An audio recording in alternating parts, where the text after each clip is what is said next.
Hello everyone, and welcome back to KNG Gaming. Today we're back on my island of Lacrimosa, and this is one of the final big builds on this island. I can't believe I'm almost done with it. But today we're making a restaurant, which I thought would be a nice little thing to have on, a city core kind of island. And I made all of those tiles very quickly, but essentially I just edited some tiles I already had, so I think those were the school tiles. So if you saw that video, they go into more depth of how those were made. But I had to go around all over the place, moving trees, getting flowers. I'm trying to make this island a 5-star island just for the heck of it, but Isabel still wants more flowers, and I've been trying to get them to breed, so wish me luck. Currently, while I'm recording this voiceover, I'm also trying to give all of my villagers presents to get their photos.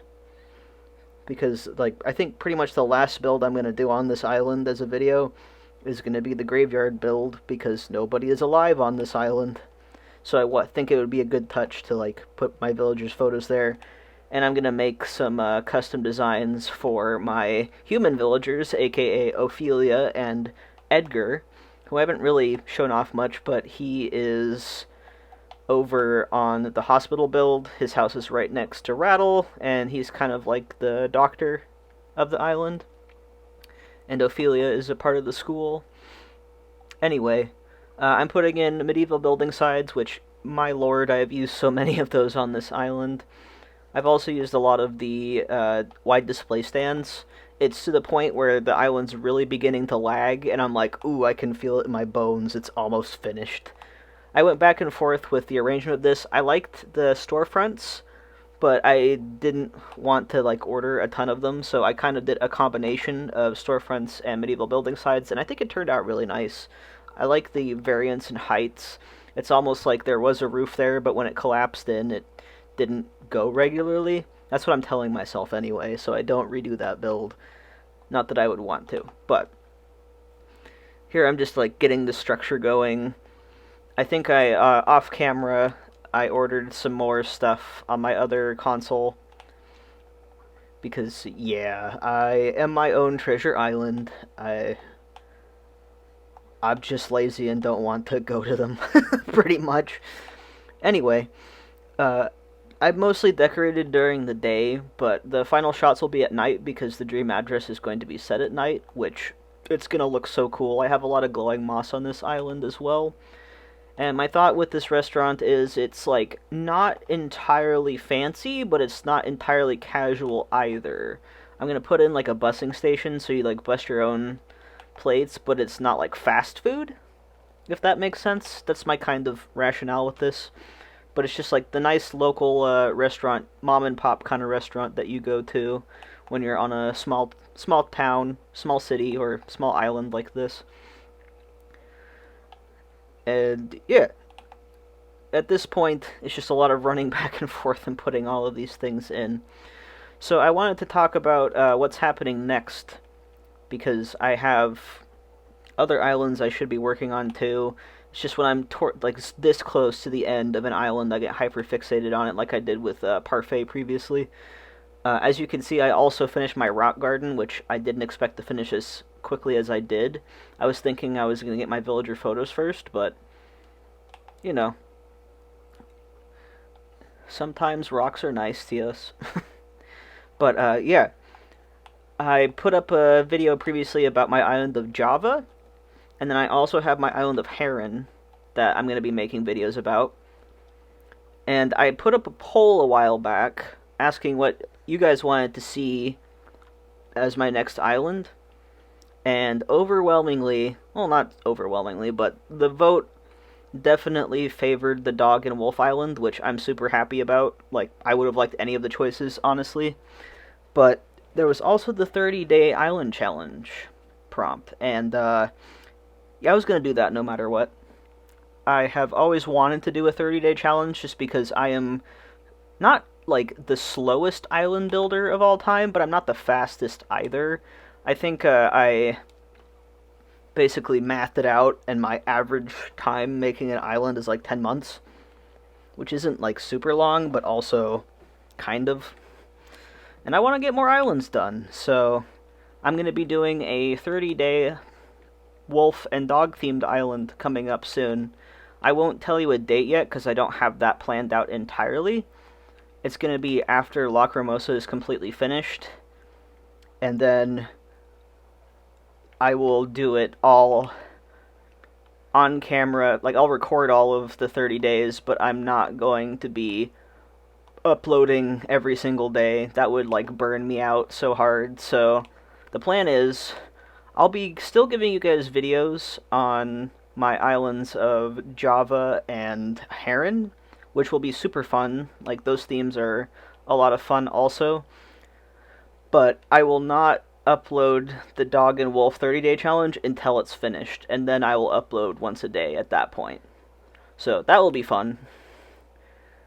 But I promise you I will do it in 30 days. I will put the date I'm recording them and everything in the video, so you know that I'm not, like, cheating and taking longer, which I would never cheat at that kind of thing.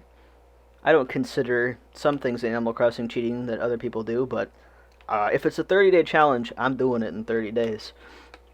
Anyway, back to the actual build. Here I'm putting in the busing station, which I mentioned earlier, and then the salad bar.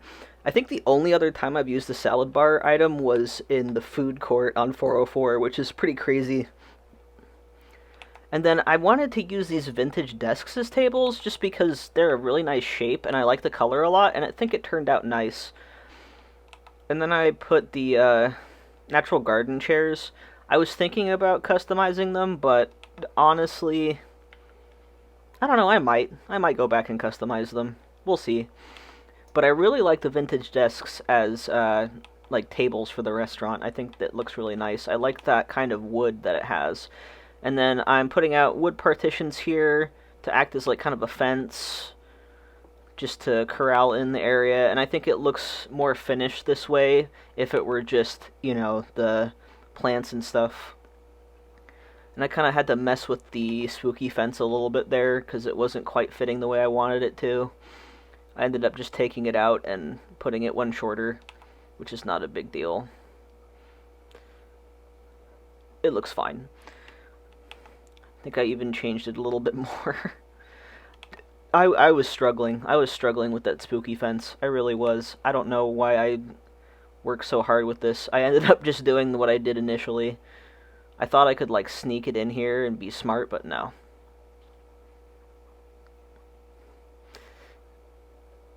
Yeah, it was a struggle for, like, no reason. I was thinking too hard here. I just ended up doing what I did before and just leaving it straight like that. And then I'm putting in the last of the flowers.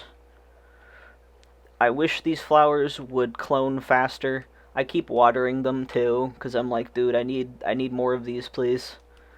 And I can't just buy them because they're hybrids. But, hey, you know, it turns out in the end. And then I wanted to make, like, a total fence around it with the wood partitions. I really like, that's a good item too, that I don't use enough. But I think it adds a nice, like, lighter contrast to all of the darker brick and stuff. It stands out, but it's still a neutral color, so, like, it's a good standout, if that makes any sense whatsoever. I always record these voiceovers super late at night, so I don't even know if I'm making sense, but I feel like I am. And then I had to, once again, mess with the spooky fence. It just, you know, my scatterbrain all over the place. And then I put, like, a garbage bin, and some bags over here. You know, just to be like, yep, when everything went topsy-turvy, they didn't take their garbage out, or they didn't take it to the dump or anything. Not that it would matter, but hey. Also, once again, I'm going to be doing a full beach builds video as well. I think I'm going to do that once I finish the graveyard build. So it's going to be the last thing I do on this island. But that's gonna be fun. It's gonna be the complete opposite of my previous island. Like, literally, it's gonna be a bunch of weeds and trash and garbage because it's an abandoned island, and that's gonna be really fun, honestly. I've never really done a lot of builds with just trash, and I like to joke that I feel like Danny DeVito's character from Always Sunny in Philadelphia. I'm the trash man. I can finally live my dreams of taking garbage and throwing it all over the ring. But that's gonna be when we get to the beaches. And I was thinking about customizing the Cafe Bistro tables as well, but I really, really liked the green umbrellas in the dark wood. I think it is a nice accent. Because, you know, green is also a pretty neutral color, and it's pretty prominent on this island as well. And it'll stand out more because I'm going to be setting the dream address in, like, late November when the first snow happens. And that's going to do it for the speed build. Enjoy the outro.